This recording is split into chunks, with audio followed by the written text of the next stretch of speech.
পাহাড়। পাহাড় কার না ভালো লাগে, আর আমরা তো হলাম পাহাড় প্রেমী। পাহাড়ের আঁকে বাঁকে ঘুরে বেড়াতে ভালোবাসি। মনটা রেখেই আসি পাহাড়ে, শুধু শরীরটাকেই ফিরিয়ে আনি সমতলে। তাই যখনই সময় পাই চলে যাই পাহাড়ের আঁকে বাঁকে কলি খুঁজিতে নতুনত্ব জায়গার সন্ধানে। আজকে তেমনই একটা নতুন জায়গার সন্ধান নিয়ে চলে এসেছি আমি, তোমাদের বন্ধু রিয়া। যদিও আজকের ট্রিপটা তোমাদের বন্ধু সঞ্জীবের সোলো ট্রিপ, আমি কিন্তু ছিলাম না, শুধু ভয়েসটাই আমার। ভিডিওগ্রাফির credit goes to your friend Sanjeev. তাহলে আর বেশি কথা না বলে শুরু করে দিই আজকের ব্লগ। সামনের অসাধারণ প্রাকৃতিক সৌন্দর্যকে উপভোগ করতে করতে এগিয়ে চললাম আজকের ডেস্টিনেশনের উদ্দেশ্যে। কিন্তু ডেস্টিনেশনটাই তো তোমাদের বলা হয়নি। আমরা চললাম ঝান্ডিতে। প্রকৃতির কোলে দু একটা দিন শান্তিতে কাটানোর জায়গা হলো কিন্তু ঝান্ডি। এখন ট্যুরিস্টদের কাছে এটা কিন্তু খুবই ফেমাস একটি জায়গা। দেখতে দেখতে চলে এলাম ঝান্ডি হোমস্টেতে, যেখানে কিনা আমরা ছিলাম। হোমস্টেটা কিন্তু অসাধারণ, চলো ঘুরে দেখে নিই। আর চারপাশেই কিন্তু মেঘলা হয়ে আছে, বৃষ্টি নামবে যখন তখন। পাহাড়ের মোড় মর্জি আমরা কিন্তু বুঝে উঠতে পারি না।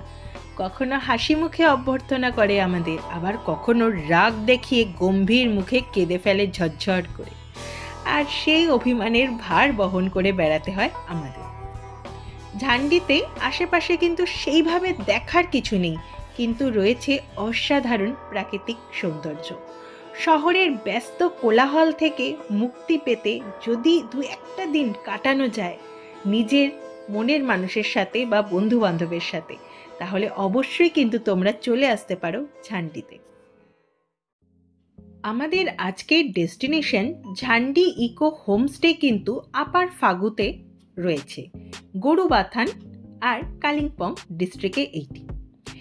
এই সময় কিন্তু প্রচণ্ড ঠান্ডা আমরা পেয়েছি, হাত পা পুরো জমে কাঠ হয়ে গিয়েছিল। আর আশেপাশের পরিবেশ দেখে বুঝতেই পারছো দারুণ সুন্দর করে সাজানো কিন্তু হোমস্টেটা। এখানে ব্রিক রুমের সাথে সাথে রয়েছে কিন্তু কটেজও। ব্রিক রুম থেকে কটেজ প্রত্যেকটাই কিন্তু দারুণ সুন্দর করে সাজানো। এখানকার ঠিকানা দিয়ে দেব ইনবক্সে। তোমরা যদি ঝান্ডিতে গিয়ে এই হোমস্টেতে থাকতে চাও অবশ্যই কন্ট্যাক্ট করে নেবে এদের সাথে। মাথা পিছু চার্জ পড়েছিল 1200 টাকা, তবুও কিন্তু কল করে নেবে, সময় অনুসারে রেট কিন্তু আপ ডাউন হতে পারে। রিসর্টটা সত্যিই কিন্তু খুব সুন্দর করে সাজানো। এত গাছপালার মধ্যে রিসর্টটা সাজানো রয়েছে, মনে হচ্ছিল একটা পাহাড়ি গ্রামে চলে এসেছি আমরা।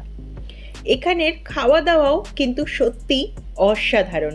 এছাড়াও তোমরা যদি নিজেরা কিছু কিনে নিয়ে গিয়ে ওনাদেরকে বলো রান্না করে দিতে, তাহলে কিন্তু ওনারা সেটা হাসি মুখে রান্না করে পরিবেশন করবে তোমাদের সামনে।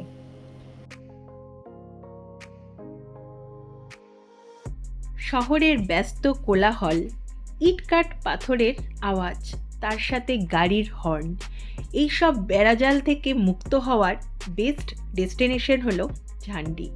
এখানকার প্রাকৃতিক সৌন্দর্য সত্যিই মন কাড়া। আর কলকাতার মানুষজনের কাছে এখন একটা লোভনীয় আকর্ষণীয় জায়গা হলো ঝান্ডি।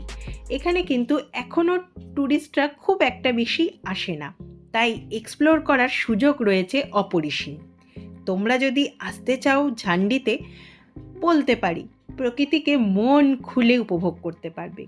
গাড়ি রাখার জন্য রয়েছে সুবিশাল পার্কিং লট, তাই গাড়ি নিয়ে আসলেও কোনো চাপ নেই, একদম ভালোভাবে গাড়ি রেখে দিতে পারবে। আর এই হচ্ছে আমাদের রুম। দেখতে পাচ্ছ রুমটা কিন্তু বেশ ভালো ছিল, ওয়াশরুমও ছিল নিট অ্যান্ড ক্লিন, আর তার সাথে অবশ্যই ছিল গরম জলের ব্যবস্থা। এখানকার ডাইনিং এরিয়াটা ছিল কিন্তু খুবই সুন্দর, যেটা আমি শেয়ার করে নিয়েছি প্রথমেই তোমাদের সাথে, কারণ ওই জায়গাটা না দেখালে তো কোনো কিছুই কমপ্লিট হবে না। বেশ একটা ওপেন স্পেসের মধ্যে খাওয়া দাওয়ার ব্যবস্থা করে রাখা হয়েছে। আমাদের কিন্তু এই রিসর্টটা বেশ ভালো লেগেছে। নিজেরা ঘুরতে গিয়েছিলাম, সেটাই তুলে ধরলাম তোমাদের সামনে। এটা কিন্তু কোনো মতেই কোনো পেড প্রমোশন নয়। দেখতে দেখতে সন্ধে নেমে এলো, আর প্রচণ্ড বৃষ্টির পরে রাতটা ছিল ভীষণ ঠান্ডার। তাই জন্যে দেরি না করে আমরা কিন্তু অর্ডার দিয়ে দিলাম বারবিকিউ চিকেনের, আর সেটাই কিন্তু রেডি হচ্ছে আমাদের জন্য। আর তার সাথে অবশ্যই ক্যাম্পফায়ার। তোমরা যদি কেউ এখানে বারবিকিউ চিকেন খেতে চাও, ওনাদেরকে বললেই ওনারা কিন্তু সব কিছুর ব্যবস্থা করে দেবে। শুধু প্রতি কেজি হিসাবে ওনাদেরকে একটা মূল্য ধরে দিতে হবে। আমরা কিন্তু দারুণ এনজয় করেছি সন্ধেটা। চলো একবার ঘুরে দেখে নিই ঝান্ডি ইকো হোমস্টের রাতের পরিবেশ। রাতের পরিবেশটা ছিল কিন্তু আরো সুন্দর। সেই মুহূর্ত রইল তোমাদের সামনে।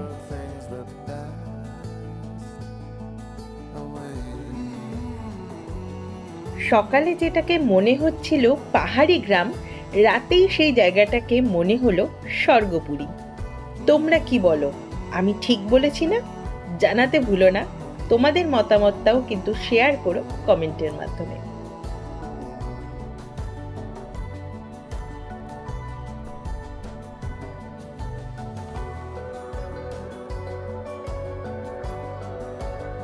এইবার বলে দিই তোমরা এখানে আসবে কি করে।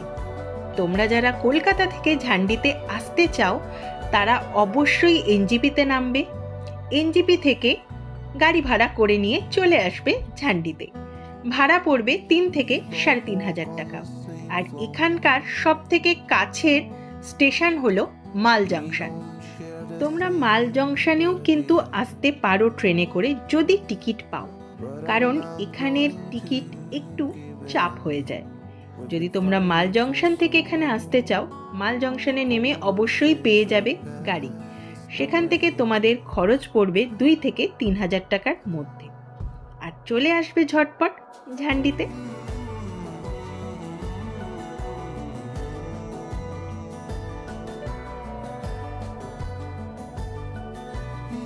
বন্ধুরা, তোমাদেরকে তো বলেই দিয়েছি এটা কোনো পেড প্রমোশন নয়। তাই তোমরা যদি এখানে আসতে চাও, অবশ্যই কিন্তু খোঁজ খবর করে তবেই আসবে। ওনাদের ফোন নাম্বার দেওয়া থাকবে আমাদের স্ক্রিনে এবং ডেসক্রিপশন বক্সে। যখন আসতে চাও অবশ্যই কিন্তু ওনাদের সাথে কন্ট্যাক্ট করে তবেই আসবে। যদি তোমরা আসো তাহলে কিন্তু বলতে পারি ঠকবে না, ভালো লাগবে। ঝান্ডির প্রাকৃতিক সৌন্দর্য মন কেড়ে নেবে তোমাদের।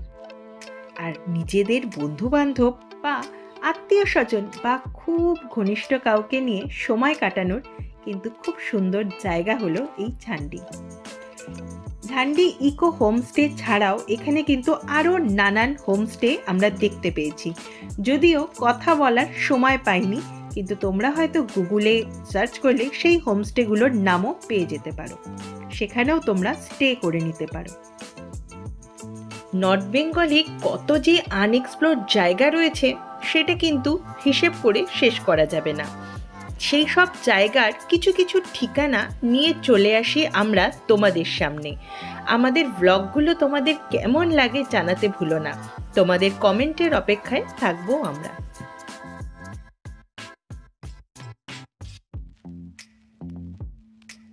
ভালো সময় বেশিক্ষণ থাকে না, সুন্দর মুহূর্তগুলো কেটে যায় খুব তাড়াতাড়ি।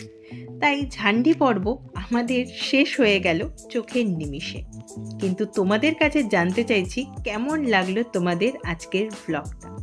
ভালো লাগলে লাইক, কমেন্ট, শেয়ার করো, সাবস্ক্রাইব করো আমাদের চ্যানেল এক্সপ্লোর দ্য লাইফ ইটিএলকে। আর অবশ্যই বেল বাটন প্রেস করে দিও পরবর্তী ব্লগের নোটিফিকেশন ঝটপট পাওয়ার জন্য। আর যারা কিনা আমাদের ব্লগ নতুন দেখছো, তারা কিন্তু সাবস্ক্রাইব না করে যেও না, আর বেল বাটনটা প্রেস করে দিও। অনেক ভালোবাসা রইল তোমাদের জন্য। আর আশা করলাম তোমরাও আমাদের অনেক ভালোবাসা দেবে, পাশে থাকবে, সঙ্গে থাকবে। আজ এই পর্যন্ত, দেখা হচ্ছে পরবর্তী ব্লগে। ততক্ষণের জন্য টাটা, সবাই ভালো থেকো, সুস্থ থেকো। এই মেঘলা দিনে একলা ঘরে থাকে না তো মন, কাছে যাব কবে পাবো ওগো তোমার নিমন্ত্রণ।